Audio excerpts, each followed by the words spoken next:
नमस्कार साथियों, अंकित inspires India पर आप सभी साथियों का स्वागत है। भारत के लिए एक बड़ी खुशखबरी का दिन है। खुशखबरी यूं है कि फीफा ने ऑल इंडिया फुटबॉल फेडरेशन से बैन हटा दिया है और इससे बड़ी खुशखबरी यह है कि दुनिया भर के अंदर फुटबॉल को ऑर्गेनाइज कराने वाली संस्था ने वर्ल्ड कप, जो कि अंडर 17 महिला वर्ल्ड कप भारत में होने वाला था, फीफा वर्ल्ड कप भारत में होने वाला था, उसकी भी इजाजत दे दी है।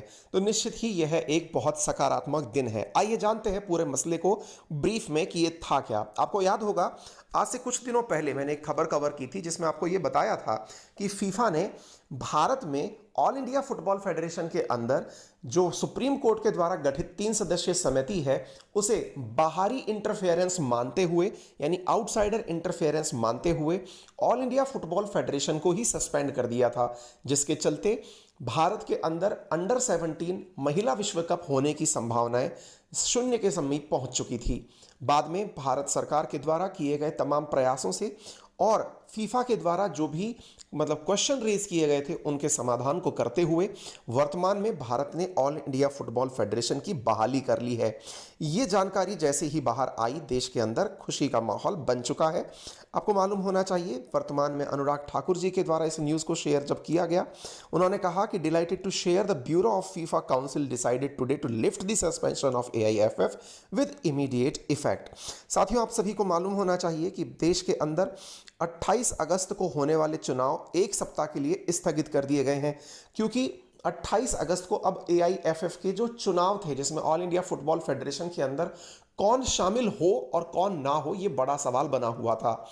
चूंकि सुप्रीम कोर्ट ने अपनी 3 सदस्यीय समिति को स्थगन दे दिया है, तो ऐसी स्थिति में वो 3 सदस्यीय कमेटी तो अब नहीं बचेगी, लेकिन उसके स्थान पर कार्यकारी महासचिव जो होंगे वो AIFF के कार्यकाल को जो कार्यक्रम है उनको संचालित करेंगे।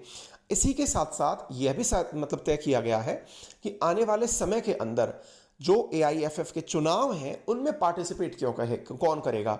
आपको मैं बता दूं कि सुप्रीम कोर्ट का एक से था, सुप्रीम कोर्ट ये कहना चाह रही थी कि भैया जो भी चुनाव हो उसमें खिलाड़ियों को भी स्थान दिया जाए, लेकिन फिलहाल शायद फीफा इसके पक्ष में नहीं था और उन्होंने 28 राज्य और 8 यूनियन टेरिटरीज से 36 प्रतिनिधियों को आमंत्रित करते हुए उन्हीं के बीच में से ही AIFF का अध्यक्ष निर्वाचित करने की बात कही है और भारत इस बात पर लागू भी हुआ है और फीफा परिषद जो है वो इस बारे में आगे विचार करते हुए चुनाव के अंदर 36 प्रतिनिधियों से ही अध्यक्ष का निर्वाचन करेंगे और फाइनली देश के अंदर AIFF को अपना अध्यक्ष भी मिल जाएगा।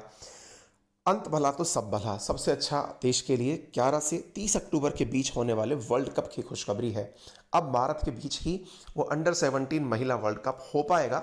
निश्चित ही यह भारत की एक इसको कूटनीतिक जीत कहिए या सरकारी प्रयास कहिए, जिससे कि हमारे देश से इतना बड़ा इवेंट बाहर नहीं गया।